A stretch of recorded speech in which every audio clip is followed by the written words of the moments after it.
नमस्कार।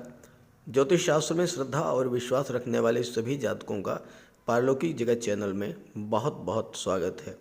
आज के इस वीडियो में हम बात करेंगे मीन राशि के जातकों के लिए फरवरी 2023 का महीना किन किन खुशियों की सौगात लेकर आ रहा है, कैसी रहेगी धन प्राप्ति की स्थिति और बचत की स्थिति, प्रॉपर्टी, वाहन और विवाह और संतान को लेकर के ये महीना कैसा रहेगा, शिक्षा, नौकरी, प्रतियोगिता और रोजगार को लेकर ये महीना कैसा रहेगा, व्यापार की दृष्टि से ये महीना कैसा रहेगा और साथ ही साथ बात करेंगे धर्म, अध्यात्म, स्पिरिचुअलिटी और भाग्य को लेकर, लव रिलेशंस, विवाह को लेकर के इन सभी बिंदुओं पर चर्चा करेंगे इस वीडियो में। फरवरी माह से मैं एक नई शुरुआत कर रहा हूं। आपको ज्योतिष शास्त्र से संबंधित छोटी छोटी अत्यंत महत्वपूर्ण जानकारियां भी देता रहूंगा हर वीडियो में। इसी क्रम में आज के इस वीडियो में मैं आपको ये बताऊंगा कि जीवन में घटनाएं कैसे घटित होती हैं, शुभ या अशुभ। आप कैसे जान पाएंगे कि आने वाला समय आपके लिए शुभ है या अशुभ। आप ये कैसे जानेंगे कि आने वाला समय आपके लिए अच्छे फल लेकर आ रहा है या आने वाला समय आपके लिए कष्टकारी होगा। पहले इसी पर बात करेंगे और ये विश्लेषण आपकी चंद्र राशि के आधार पर किया जा रहा है। वीडियो के अंत में मैं आपको ग्रहों के उपाय भी बताऊंगा। दूसरी बात, मैंने अपना कॉन्टैक्ट नंबर दे दिया है, वो आपको डिस्क्रिप्शन बॉक्स में मिल जाएगा। इस नंबर के अलावा कमेंट बॉक्स में किसी अनजान व्यक्ति के द्वारा दिए गए किसी भी नंबर पर भूल करके कॉन्टैक्ट मत कीजिएगा, आपके साथ फ्रॉड हो सकता है। आगे बढ़ने से पहले एक ज़रूरी चर्चा। आपके जो भी कमेंट्स आते हैं या व्हाट्सएप पर जो भी प्रश्न आते हैं वो इसी तरह के होते हैं कि समय ख़राब चल रहा है, आर्थिक स्थिति ठीक नहीं है, स्वास्थ्य खराब है, शत्रु एक्टिव हो रहे हैं, कार्यस्थल पर समस्याएं बढ़ रही हैं, पारिवारिक जीवन में कलह की स्थिति है या फिर लाख परिश्रम करने पर भी सफलता नहीं मिल रही है। तो इसका कारण ये है कि आप अपने समय को पहचान नहीं पा रहे हैं। वर्तमान में आपका अच्छा समय चल रहा है या ख़राब समय। अगर इसकी जानकारी आपको पहले से हो जाए तो ख़राब समय शुरू होने से पहले ही हम सावधान हो जाएंगे। अच्छा समय आने वाला है, इसकी जानकारी होने पर उसका पूरा लाभ ले पाएंगे। आप मेरे साथ जुड़े हुए हैं, ज्योतिष शास्त्र में रुचि रखते हैं, तो थोड़ी बहुत ज्योतिष शास्त्र की जानकारी आपको ज़रूर होगी। अपना जन्म कुंडली आप नेट से डाउनलोड कर लें और इस समय देखें कि किस ग्रह की महादशा चल रही है और किस ग्रह की अंतर्दशा चल रही है। इसी से आपको पता लग जाएगा कि समय अच्छा है या समय खराब आने वाला है। उत्तर कालामृत का एक सूत्र है और उसका अर्थ ये है कि अगर अंतर्दशा वाला ग्रह महादशा वाले ग्रह से छठे, आठवें या 12वें भाव में है तो वह दशा खराब जाएगी। देखिए, मैं आपको एग्जाम्पल देकर समझाता हूँ। मान लीजिए आपके जीवन में सूर्य की महादशा चल रही है और सूर्य आपकी कुंडली के तीसरे भाव में है। अपनी जन्म कुंडली में देखिएगा, जन्म कुंडली में सूर्य आपके तीसरे भाव में है। अब सूर्य में मंगल की अंतर्दशा चल रही है। मान लीजिए मंगल आपकी कुंडली में 8वें भाव में बैठे हैं या 10वें भाव में बैठे हैं, ठीक है। तो अब आप इसको काउंट कीजिए। अपनी जन्म कुंडली से देखिएगा कि सूर्य से मंगल किस स्थान पर हैं। 1, 2, 3, 4, 5, 6। तो सूर्य से मंगल छठे पर आ गए। यहाँ देखिए, अगर दशम में है तो 6, 7, 8। तो सूर्य से मंगल दशम में आ गए तो अष्टम पर आ गए। तो छठे पर हैं या 8वें पर हैं, या फिर सूर्य से मंगल जो है वो धन भाव में है तो ये 12वें पे आ गए। तो ये तीनों ही अंतर्दशाएं आपके लिए कष्टकारक हो जाएंगी। एक दूसरा एग्जाम्पल समझिए। मान लीजिए जुपिटर की महादशा चल रही है और जुपिटर आपके लग्न भाव में बैठे हैं। अब आप देखिए कि सैटर्न की, शनि की अंतर्दशा चल रही है, जुपिटर की महादशा, शनि की अंतर्दशा। तो देखिए कि आपकी जन्म कुंडली से गुरु से शनि कहाँ पर गोचर कर रहे हैं। मान लीजिए शनि जो है छठे में बैठे हैं, या शनि आठवें में बैठे हैं, या शनि 12वें में बैठे हैं, तो ये स्थिति आपके लिए बहुत ही ख़राब होगी। ये जो आप अंतर्दशा जाएगी, ये पीरियड आपके लिए परेशानी वाला होगा, क्योंकि गुरु से छठे पर हैं शनि, गुरु से आठवें पर हैं शनि, या गुरु से 12वें पर हैं शनि। ऐसे ही एक और एग्जाम्पल से आप समझें कि मान लीजिए आपके कुंडली में, आपके जीवन में राहु की महादशा चल रही है। राहु की महादशा में और मरकरी की, बुध की अंतर्दशा चल रही है। अब आपकी जन्म कुंडली में देखिए कि बुध कहाँ पर बैठे हैं। बुध मान लीजिए भाग्य भाव में बैठे हैं। अब ये भाग्य भाव तो अच्छा भाव हुआ, लेकिन राहु से काउंट कीजिए, 1 2 3 4 5 6, राहु से बुध छठे पे आ गए। तो ये जो अंतर्दशा है, ये पीरियड आपके लिए परेशानी भरा होगा। ऐसे ही अगर बुध लाभ के भाव में, अब लाभ के भाव में बुध अति विशिष्ट कारक होते हैं, लेकिन राहु से अष्टम पे आ गए, छठा, सातवां, आठवां, जब राहु से अष्टम पे आ गए तो ये स्थिति भी आपके लिए अच्छी नहीं होगी। और ऐसे ही अगर बुध मान लीजिए पराक्रम भाव में है तो राहु से 12वें पे आ गए, तो ये जो तीनों गोचर होगा, जो तीनों ही अंतर्दशाएं होंगी, वो आपके लिए कष्टकर होंगी। लेकिन ये आपको अपनी जन्म कुंडली से चेक करना है कि राहु से बुध, यानी जिस ग्रह की अंतर्दशा चल रही है, वो महादशा वाले ग्रह से किस स्थान पर गोचर कर रहा है। ये तो खराब स्थिति हो गई। अब आप मान, अच्छी स्थिति कब होगी? अच्छी स्थिति तब होगी जब अंतर्दशा का ग्रह महादशा वाले ग्रह से पंचम या नवम स्थान में हो। मान लीजिए आपके जीवन में शनि की महादशा चल रही है। अब आप अपनी जन्म कुंडली में शनि से काउंट कीजिएगा। शनि की महादशा है और गुरु की अंतर्दशा है। शनि की महादशा और गुरु की अंतर्दशा।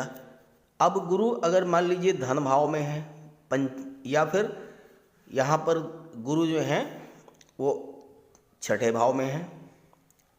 अब शनि से काउंट कीजिए, 1 2 3 4 5, तो शनि से पंचम पे हो गए गुरु। ये महादशा आपकी अंतर्दशा जो है वो एक्सलेंट जाएगी। शनि की महादशा, गुरु की अंतर्दशा, गुरु शनि से पंचम में है, अत्यधिक शुभ फल देने वाली होगी ये अंतर्दशा। ऐसे ही अगर गुरु छठे भाव में है, अब आप देखिए छठा भाव खराब होता है, लेकिन शनि से गुरु जो है वो नवम पर है, 5 6 7 8 9, शनि से गुरु नवम पर है या गुरु पंचम पर है। दोनों स्थिति आपके लिए बहुत एक्सलेंट रिजल्ट देने वाली होंगी।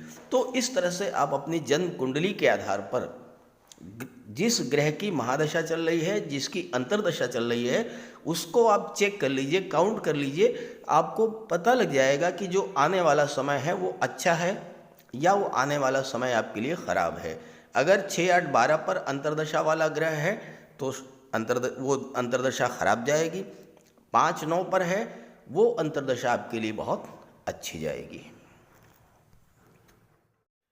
तो ये है मीन राशि के जातकों की कुंडली फरवरी 2023। देखिए, एक होती है जन्म कुंडली। जन्म कुंडली आपके जन्म के समय जो ग्रहों की स्थिति होती है उसके आधार पर तैयार की जाती है, और जन्म कुंडली में आपका प्रारब्ध लिखा होता है। जीवन में कौन कौन सी घटनाएं कब कब घटित होंगी, इस चीज़ का विश्लेषण जन्म कुंडली से किया जाता है। दूसरी होती है गोचर कुंडली। वर्तमान में ग्रहों की जो स्थिति होती है उसके आधार पर जो फल कथन किया जाता है वो गोचर कुंडली के आधार पर किया जाता है। तो आपके सामने ये गोचर कुंडली है। अब इसमें देखिए, आपके लग्न के स्वामी हैं देवगुरु बृहस्पति, जो कि लग्न भाव में ही गोचर कर रहे हैं और हंस महापुरुष राजयोग का निर्माण कर रहे हैं। फरवरी में 3 महत्वपूर्ण ग्रह राशि परिवर्तन करेंगे। बुध जो कि कुंडली के दशम भाव में है, 7 फरवरी को राशि परिवर्तन करके एकादश भाव में आ जाएंगे। एकादश भाव में बुध अति विशिष्ट कारक होते हैं। यहाँ पर सूर्य का गोचर 13 फरवरी तक रहेगा और 13 फरवरी को सूर्य 12वें भाव में चले जाएंगे। शनि 12वें भाव में ही है, कुंभ राशि में। शुक्र यहाँ पर 15 फरवरी तक रहेंगे 12वें भाव में। शुक्र शनि की युति बनेगी 12वें भाव में। और इसके बाद जो सबसे महत्वपूर्ण राशि परिवर्तन है वो शुक्र का ही है। शुक्र 15 फरवरी को लग्न भाव में आ जाएंगे, गुरु के साथ युति बनेगी और यहाँ शुक्र का गोचर अपनी उच्च की राशि में होगा। मीन राशि शुक्र की उच्च की राशि है और अपनी उच्च की राशि में गोचर करते हुए शुक्र जब गुरु के साथ युति बनाएंगे तो दोनों ही ग्रह धन के, संतान के, विवाह के प्रबल कारक होते हैं। तो आपके लिए फरवरी माह में धन की प्राप्ति, संतान की प्राप्ति और विवाह के प्रबल योग, प्रबलतम योग बनेंगे। तो ये तो है ग्रह स्थितियां। राहु आपके कुंडली में धन भाव में गोचर कर रहे हैं, मंगल पराक्रम भाव में हैं, केतु अष्टम भाव में गोचर कर रहे हैं। अब आइए बात करते हैं एक एक बिंदु पर विस्तार से। सबसे पहले बात करते हैं धन की प्राप्ति और धन के संचय के बारे में। क्योंकि इस भौतिकतावादी युग में धन का ही सर्वाधिक महत्व है और धन के प्रबल कारक होते हैं गुरु, शुक्र और राहु। ज्योतिष शास्त्र में शुक्र और गुरु को सर्वाधिक शुभ फल देने वाले ग्रह माना गया है। गुरु और शुक्र ये दो ऐसे ग्रह होते हैं जो कि कुंडली के हर भाव में शुभ फल ही प्रदान करते हैं।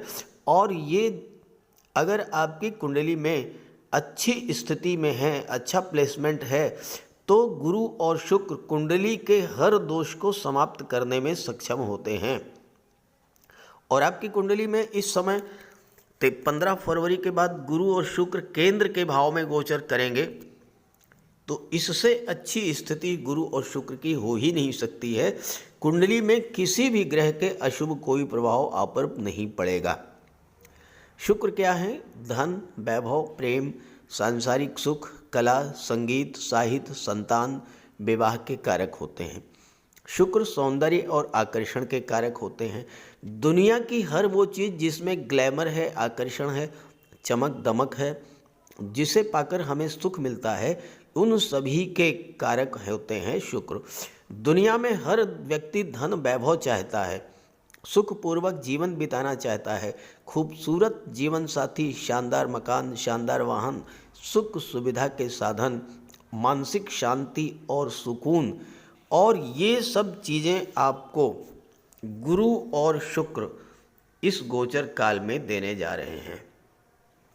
जब गुरु और शुक्र की युति बनती है तो प्रबल धन प्रदायक युति होती है। चूँकि जब कोई भी दो ग्रह युति बनाते हैं तो एक दूसरे के गुण ट्रांसफ़र कर लेते हैं।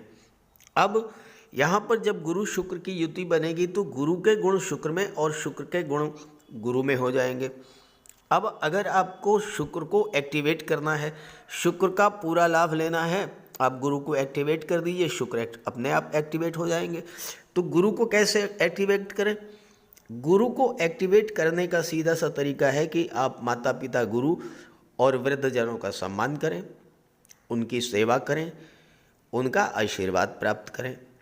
गुरुवार के दिन स्नान करने के जल में आधा चम्मच हल्दी डाल करके स्नान करें। हल्दी या केसर का तिलक लगाएं, पीले वस्त्र धारण करें। अगर आप कन्या हैं और आपके विवाह में कोई देरी हो रही है, विवाह नहीं हो पा रहा है, तो आप गुरु को एक्टिवेट कीजिए, गुरु की उपासना कीजिए, घर में एक केले का वृक्ष लगा लीजिए, गुरुवार का व्रत रखिए, गुरुवार के दिन केले के वृक्ष की सेवा कीजिए, भगवान विष्णु की उपासना कीजिए। आप ये सब कीजिए, देखिए गुरु एक्टिवेट हो जाएंगे, धन की प्राप्ति होनी शुरू हो जाएगी। अब यहाँ हम शुक्र की बात करें, शुक्र 15 फरवरी तक तो 12वें भाव में है और 12वें भाव में शुक्र अति विशिष्ट कारक होते हैं। और इसके साथ शुक्र और शनि की युति बन रही है और शुक्र और शनि की युति भी प्रबल धनदायक युति होती है। तो आपको विदेशों से धन की प्राप्ति होगी, विदेशी व्यापार में उन्नति होगी। आप विदेश में अपनी कला के प्रदर्शन के लिए जा सकते हैं, चूँकि शुक्र कला के कारक होते हैं। तो कोई स्टेज प्रोग्राम है, संगीत, नृत्य, अभिनय, गायन, लेखन, वादन, इन सब का, इसके संबंध में आप विदेश जा सकते हैं। 12वां भाव खर्चों का होता है, तो शुक्र आपके खर्चे बढ़ाएंगे, इसमें कोई दो राय नहीं है। लेकिन ये जो खर्चे होंगे ये आप घर की सुख सुविधा के साधनों पर खर्च करेंगे। अगर महिला हैं, आप ज्वेलरी, ऑर्नामेंट्स, आभूषण, डिज़ाइनर ड्रेसेस, परफ्यूम्स, कॉस्मेटिक्स, श्रृंगार प्रसाधन, इन सब चीज़ों पर धन खर्च करेंगी। घर की सुख सुविधा के साधनों को बढ़ाने वाले साधन क्रय करके आप ले आएंगे। और शुक्र जब आपके लग्न भाव में आ जाएंगे तो शुक्र के आने से, चूंकि शुक्र उच्च की राशि में गोचर कर रहे हैं, गुरु के साथ हैं, तो गुरु को भी बल मिलेगा। अब यहाँ पर गुरु और शुक्र के युति बनने से सबसे बड़ा प्रभाव तो आपके व्यक्तित्व पर पड़ेगा। आपके व्यक्तित्व में एक बहुत बड़ा परिवर्तन देखने को मिलेगा। शुक्र क्या है? शुक्र के प्रभाव से आपके अंदर एक अजीब तरह का आकर्षण उत्पन्न होगा। वाणी में माधुर्य होगा, व्यवहार आपका अत्यंत मिलनसार हो जाएगा। और गुरु के प्रभाव से आप ज्ञानमयी वाणी के स्वामी होंगे। आपकी वाणी में ज्ञान होगा और इसका परिणाम ये होगा कि आप as a counsellor, legal adviser या फाइनेंशियल एडवाइज़र के रूप में, या धर्मगुरु और पुरोहित के रूप में, कथावाचक के रूप में, धर्मोपदेशक के रूप में, धार्मिक कर्मकांड कराने वाले व्यक्ति के रूप में बहुत अच्छा आप लाभ अर्जित करेंगे।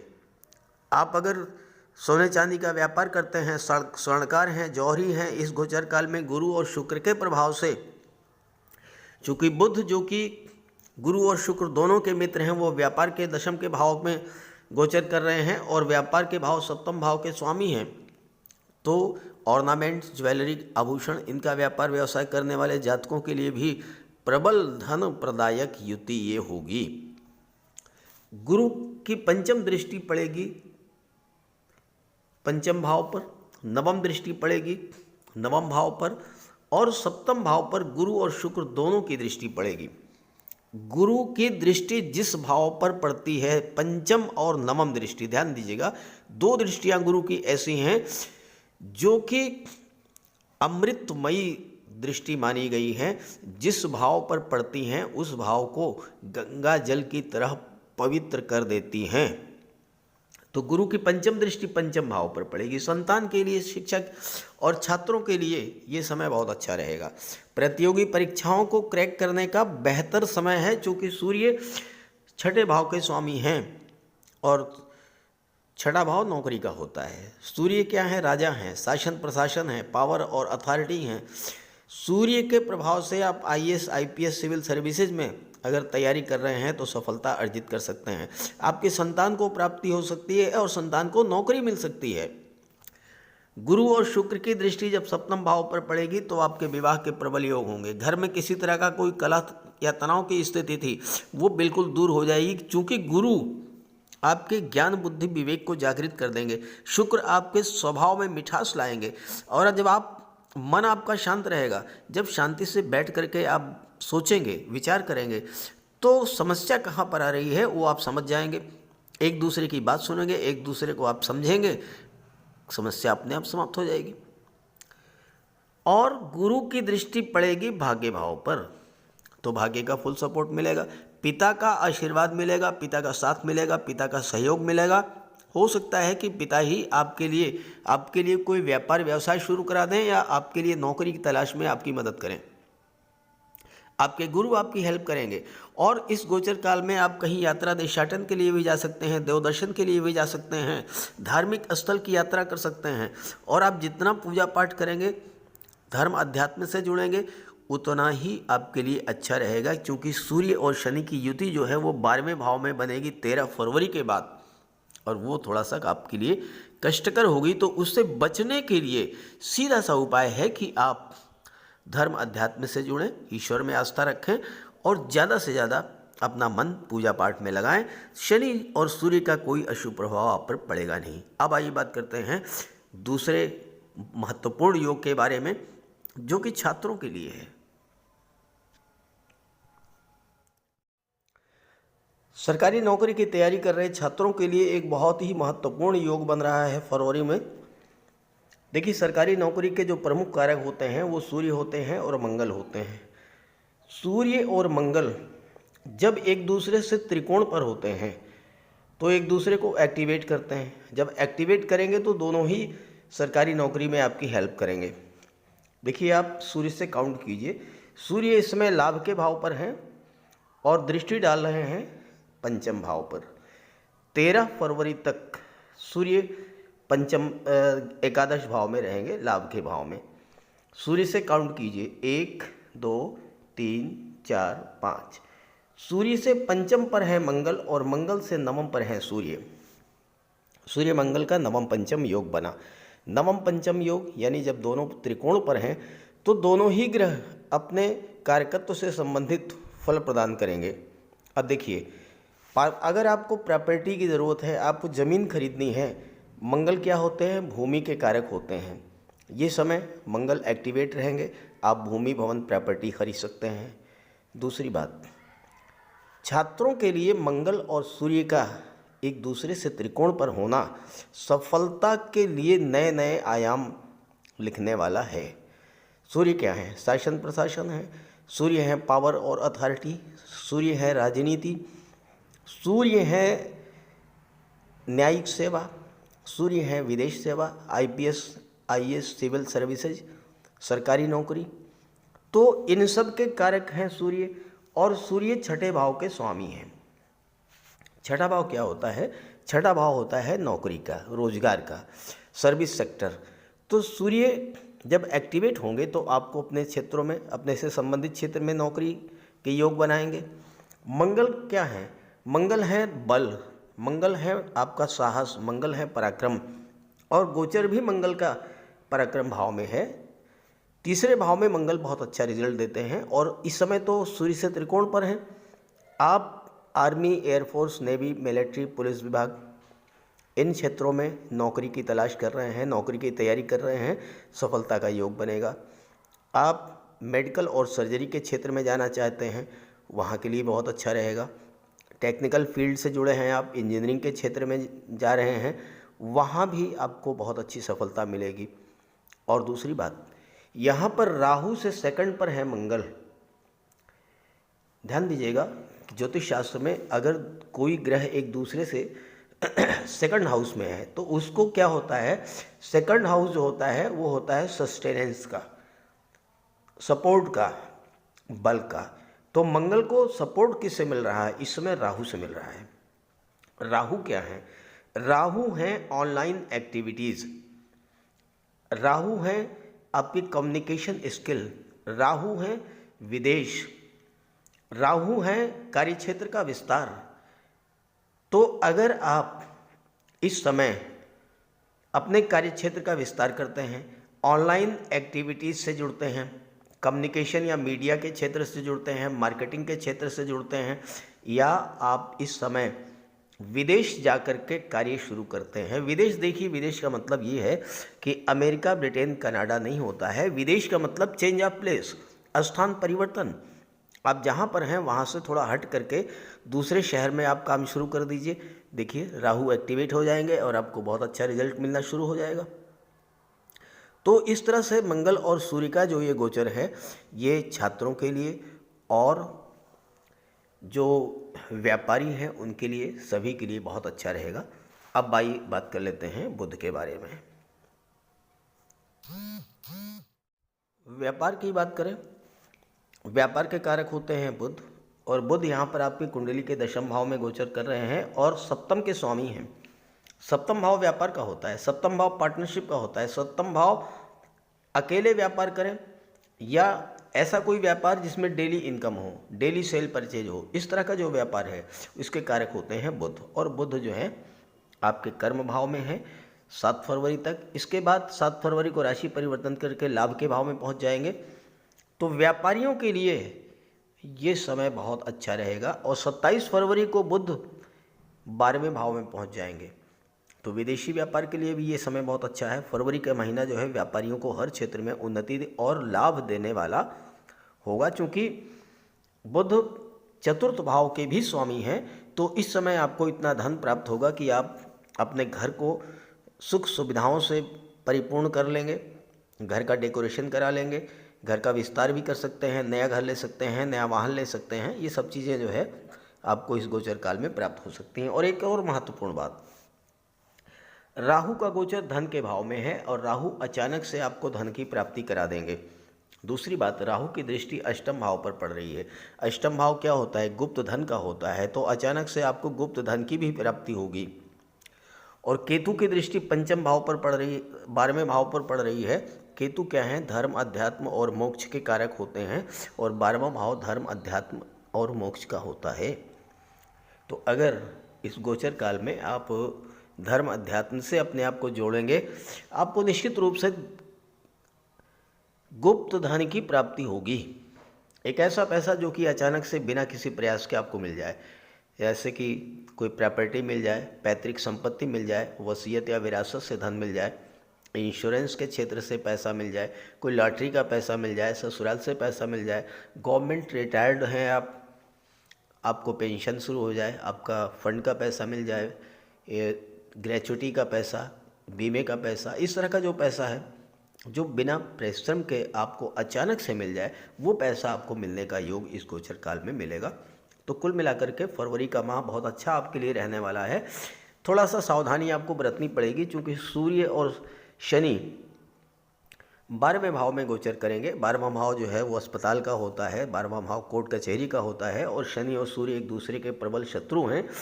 तो शनि और सूर्य का विशेष उपाय आप कर लीजिएगा, तो ऐसी कोई समस्या आपके जीवन में नहीं आएगी।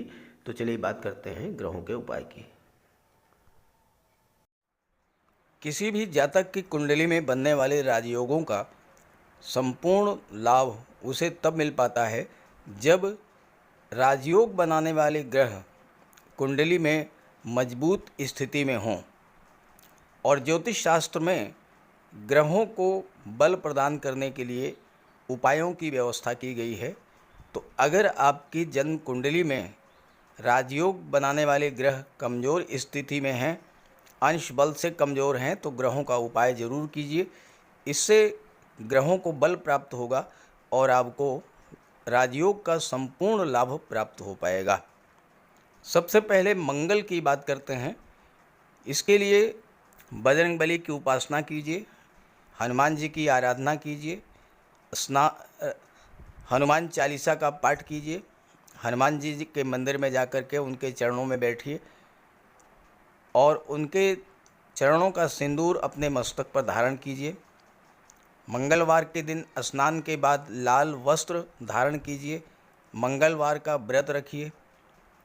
हनुमान जी को सिंदूर में चमेली का तेल चढ़ाकर, तेल मिला करके अर्पित करें। हनुमान जी को चोला चढ़ाएं और मूंगा धारण कर सकते हैं, लेकिन किसी योग्य ज्योतिषी से परामर्श लेकर। और मंगलवार के दिन लाल वस्त्र, गेहूँ, गुड़ और तांबे का दान करने से भी मंगल को बल प्राप्त होता है। जहाँ तक देवगुरु की बात है, देवगुरु बृहस्पति को प्रसन्न करने के लिए गुरुवार का व्रत रखिए। 5 गुरुवार, 11 या 43 गुरुवार का व्रत रखें। घर में केले का एक वृक्ष लगा लें और उसकी सेवा करें। स्नान करते समय पानी में हल्दी या केसर मिलाकर स्नान करें और हल्दी या केसर का तिलक लगाएं। भूल करके भी गुरु, साधु, संतों का, माता पिता का अपमान ना करें। माता पिता, गुरु और वृद्धों का सम्मान करें, उनकी सेवा करें और उनका आशीर्वाद प्राप्त करें। तोते को चने की दाल खिलाएं, इससे बुध और गुरु दोनों प्रसन्न होते हैं।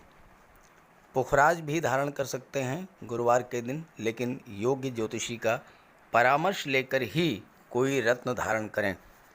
ज़्यादा बेहतर ये है कि हल्दी की एक गांठ पीले वस्त्र में बांधकर अपने बाजू में बांध लीजिए और पीले रंग के वस्त्रों का ज़्यादा प्रयोग कीजिए। चादर, तकिए, गिलाफ ये सब पीले रंग के रखिए, पर्दे। शुक्र को बल प्राप्त हो, इसके लिए माता लक्ष्मी की उपासना कीजिए और 21 या 31 शुक्रवार को व्रत रखें। शुक्रवार के दिन सफ़ेद रंग के वस्त्र, चीनी चावल, दूध और दही, घी से बने पदार्थों का सेवन करें। और शुक्रवार के दिन सफ़ेद वस्त्र, चावल, चीनी, घी, श्रृंगार सामग्री, कपूर, मिश्री और दही, इन सब चीज़ों का यथाशक्ति दान करें। डायमंड धारण कर सकते हैं, लेकिन हीरा धारण करने से पहले योग्य ज्योतिषी का परामर्श ले लें। महिलाओं का सम्मान करें। शुक्रवार के दिन कन्याओं को खीर और मिष्ठान का भोजन कराएं। इत्र का प्रयोग करें। घर को साफ सुथरा रखें और भगवान शिव को श्वेत पुष्प अर्पित करें। जहाँ तक बुध की बात है तो बुधवार के दिन तुलसी का पौधा लगाकर उसकी सेवा करें। गाय की सेवा करें। गाय को हरा चारा खिलाएं। हरियाली बढ़ाने वाले पौधे लगाएं और दान करें पौधों का, क्योंकि बुध को हरा रंग अत्यंत प्रिय है। बुधवार को घर के मेन डोर पर पंच पल्लव का तोरण लगा दें और किन्नर को दान देकर उसका आशीर्वाद प्राप्त करें। देवी दुर्गा के मंदिर में हरे रंग की चूड़ियाँ दान करें। गणेश जी की उपासना करें और साबुत हरी मूंग हरे कपड़े में बांधकर अर्पित करें। बुधवार के दिन हरे रंग के रुमाल, मोजे और टाई का प्रयोग करें। ओम बुम बुधाय नमः इसका एक माला जाप करें। पन्ना धारण कर सकते हैं, लेकिन परामर्श के बाद किसी योग्य ज्योतिषी से। और ना तो झूठ बोलें और ना ही किसी को अपशब्द कहें। जहाँ तक शनिदेव की बात है तो कम से कम 19 और ज़्यादा से ज़्यादा 51 शनिवार का व्रत रखें। पीपल के वृक्ष के नीचे सरसों के तेल का दीपक जलाएं शनिवार के दिन। शनिवार के दिन एक प्याले में, एक कटोरी में सरसों का तेल लेकर के उसमें अपना चेहरा देखिए और फिर उस तेल को दान कर दीजिए। उड़द से बनी पंजीरी, पकौड़ा, चीला, बड़ा, इन सब का सेवन करिए। सरसों के तेल में बने भोज्य पदार्थों का सेवन कीजिए। शनिवार के दिन कंबल, जूता, चप्पल, लोहा, काला तिल, काला उड़द, काले वस्त्र और जटा वाले नारियल दान दें। नीलम धारण कर सकते हैं, लेकिन नीलम धारण करना किसी योग्य ज्योतिषी से परामर्श लेकर धारण करें, क्योंकि नीलम रंग से राजा भी बना देता है और कभी कभी अगर नीलम आपके लिए शुभ नहीं हुआ तो राजा से रंक भी बना देता है। इसलिए नीलम का प्रयोग बहुत सोच समझ कर करें। ज़्यादा बेहतर ये है कि आप गरीबों की हेल्प करें। कोई भी गरीब, लाचार, असहाय, दिव्यांग व्यक्ति आपके पास आता है, मदद कीजिए यथासंभव और किसी भी गरीब व्यक्ति को कष्ट ना दें। साथ ही साथ ऐसे कार्य ना करें जो कि शनिदेव को पसंद नहीं है। शनिदेव को छल, कपट, झूठ, फरेब, बेईमानी, आलस्य ये सब पसंद नहीं है, तो ऐसे कार्य मत कीजिए। और शनिदेव को अनुशासन, परिश्रम, मेहनत, ईमानदारी और सच्चाई ये पसंद है, तो ये आप अपने अंदर इन गुणों को विकसित करें। शनिदेव प्रसन्न होंगे। तो उपाय ज़रूर कीजिएगा, इससे आपको लाभ होगा। नमस्कार।